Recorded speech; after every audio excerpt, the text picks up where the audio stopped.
हे अहमदपूरच्या नगरपालिकेमध्ये आज जर वस्तुस्थिती या ठिकाणी पाहिली तर आता पुढच्या जे काही महायुतीची आता अजित पवार साहेबांची राष्ट्रवादी आणि भारतीय जनता पक्ष हे एकमेकाच्या विरोधामध्ये या ठिकाणी निवडणूक लढत आहेत आणि महाविकास आघाडी आम्ही एक संघ करून काँग्रेस, आदरणीय पवार साहेबांची राष्ट्रवादी, आदरणीय उद्धव साहेबांची शिवसेना आणि स्थानिक लेवलला जे कोणी या ठिकाणी आमच्या तिन्ही पक्षाचे महाविकास आघाडीचे नेते आहेत, आम्ही असं वेगळं या ठिकाणी दुसऱ्या पक्षाचे आहेत असा आमचा या ठिकाणी विचारच राहिला नाही आणि आम्ही सगळे एक आहोत. आणि त्यांच्या बाबतीत बोलायचं असेल तर आता त्यांची युती 2 तारखेपर्यंतच राहील असं त्यांचे प्रदेशाध्यक्ष सांगतात.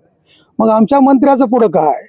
आज जे मंत्री म्हणून या ठिकाणी आश्वासन देऊ लागलेत महायुतीच्या बाबतीत आपल्याला माहिती आहे. आता महाराष्ट्रामध्ये आपण त्यांचे सगळे जर प्रचाराचे प्रमुख बोलत असताना आपण बघितले, कोणी म्हणते तिजोरीच्या चाव्या आमच्याकडे, कोणी म्हणते मालकच आमच्याकडे आहे. शिंदे साहेब परवा उदगीरला येऊन गेले, ते म्हणले ते खातच माझ्याकडे आहे. आता ह्या तिन्ही पैकी कुणाला मतदान दिल्याच्या नंतर विकास होऊ शकणार आहे ह्याच्याच संभ्रमात लोक पडलेले आहेत. आमचा एक पर्याय या ठिकाणी सक्षम आहे महाविकास आघाडीचा आणि अहमदपूरमध्ये तर आता आमच्या स्पर्धेतच कोण आहे असं मला वाटत नाही. आजची तर एकतर्फी निवडणूक आहे. आमचे काँग्रेस पक्षाचे कलीम अहमद हे उमेदवार आहेत.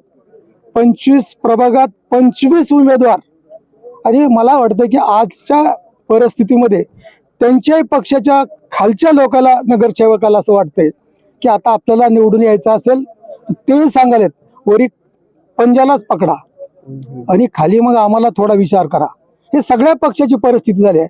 आणि दुसरीकडे आता भाजपचे इथं उमेदवार आहेत, त्यांचा प्रचार तर काय असते आपल्याला सांगायची गरज नाही. अहमदपूरचं नाव राजूर करू, राजूरचं अहमदपूर करू, हे प्रचाराचा त्यांचा मेन मुद्दा आहे या ठिकाणी. आता हे भावनिक आता झालं ना. आता परवा महबूब भाई आमचे आले होते, ते म्हणले तुम्हाला खरंच नाव बदलायचे तर अहमदाबादचं नाव बदला पहिल्यांदा. गुजरातमध्ये असे 40 शहर आहेत की तिथं मुस्लिमचे नाव आहेत, तिथलं एकही नाव बदलत नाहीत. आणि मग हे सगळं मराठवाड्याला, महाराष्ट्राला किती दिवस तुम्ही अशा पद्धतीने या ठिकाणी लोकांच्या मनामध्ये संभ्रम निर्माण करायचा. खरं तर रोजी रोटी आता ही निवडणूक आहे नगरपालिकेच्या विकासाची. इथले गटार असतील, रस्ते असतील, स्वच्छता असतील, आरोग्य असेल, पिण्याचं पाणी असेल, ह्याच्यावरती आपण बोललं पाहिजेत. काय केलं आणि काय करणार ते सांगितलं पाहिजेत. पण भलतीकडे तुम्ही भरकट लागलेत. आणि म्हणून माझी विनंती आहे की मतदारांना, उद्या आज शेवटचा दिवस आहे, उद्या मतदान आहे. प्रत्येक मतदारांनी मतदानाचा हक्क बजवावा आणि या देशाचं संविधान, या देशाचं स्वातंत्र्य, या देशाची एकता टिकवण्याच्यासाठी हे मतदान व्हावं अशी आपल्या माध्यमातून मी विनंती करतो. महाविकास आघाडीच हा एक पर्याय आहे लोकांच्या समोर.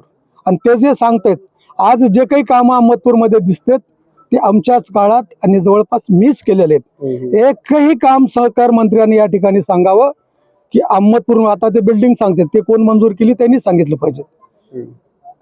नेकलेस म्हणून अगोदर ओळख होती पहिल्या निवडणुकीत.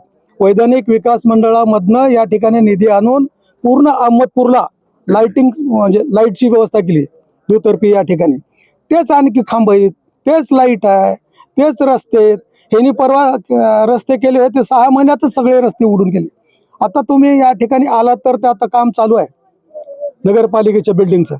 पुढून बघा आणि महागून जाऊन बघा, आत्ताच पडू लागलं सगळं. तर पुढं काय होणार आहे? आणखीन तर कामच पूर्ण झालं नाही. आता त्यांच्या उद्घाटन करायचंय त्यांना सगळ्या गोष्टीचं. उद्घाटनाच्या अगोदरच इमारत राहते का नाही अशी लोकांना या ठिकाणी शंका आहे. तेव्हा तुम्ही बघून घ्यावा असं माझी विनंती आहे तुम्हाला.